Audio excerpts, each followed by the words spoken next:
Hello, and today we're going to be talking about Eudicots. My name is Alec Ngoy, and today we're going to be talking about its characteristics, environment, and reproduction.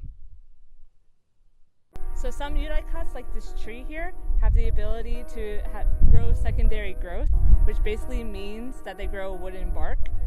They do this through their vascular cambium. As a dicot begins to grow, it sends a single root, a radicle called a taproot. This central root then puts out little side roots, and these side roots put out smaller side roots, and etc.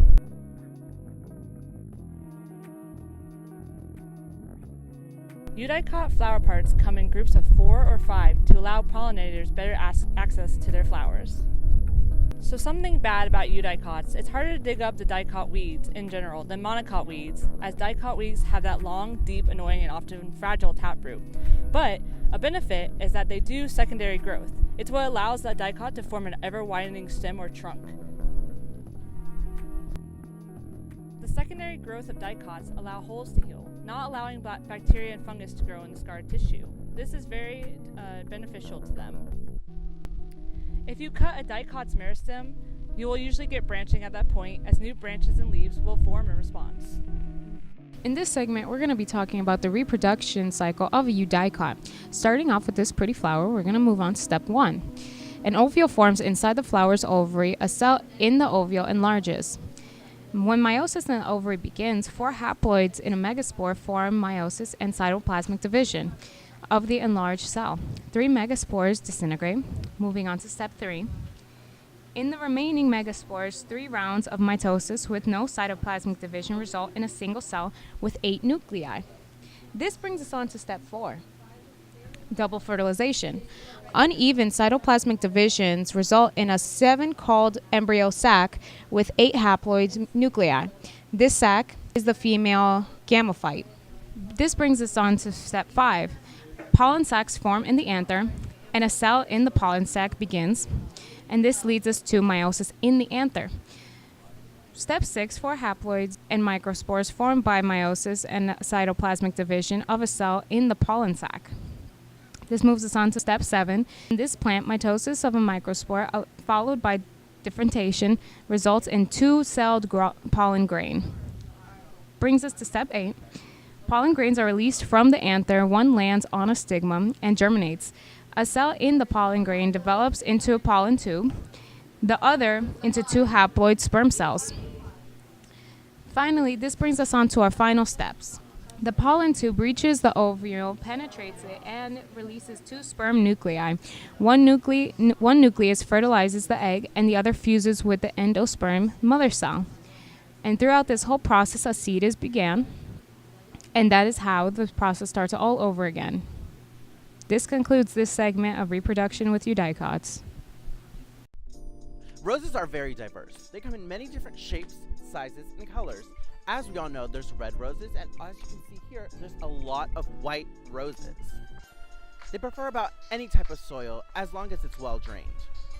Usually with oval leaflets that are sharply toothed, radial symmetry. The temperatures that they want to be in is zone 9 even to zone 2.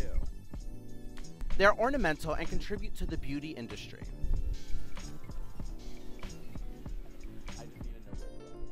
Roses can even be seen on dishes, such as this one right here. You just pop a petal off and a little afternoon snack. Asteraceae, the daisy family.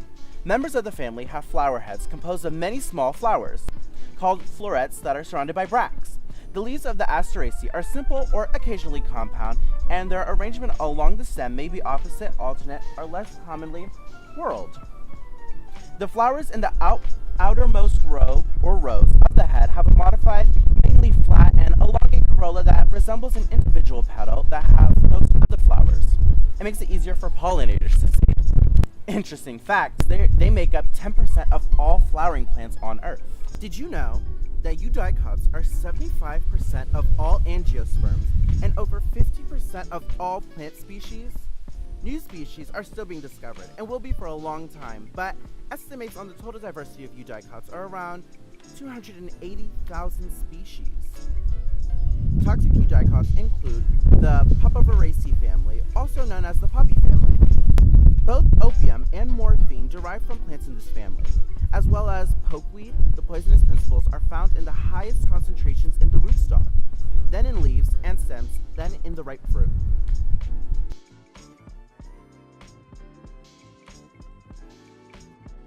So this is Lamiaceae.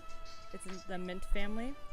The flowers are usually arranged in clusters and feature two-lipped, open-mouthed, tubular corollas. Those are united petals, with five-lobed, bell-like calyxes. Those are united sepals. They've also got a stem. Special adaptations for them: fragrance and flowers to attract pollinators. They really love that. The environment is very diverse. It can grow anywhere with a warm climate. The growing conditions: they need well-drained soil with organic material and part to full sun. Some interesting things about mint: there are 4 species of mint that are toxic, and some of them are toxic to cattle. In addition to that, many of the herbs we eat are eudicots.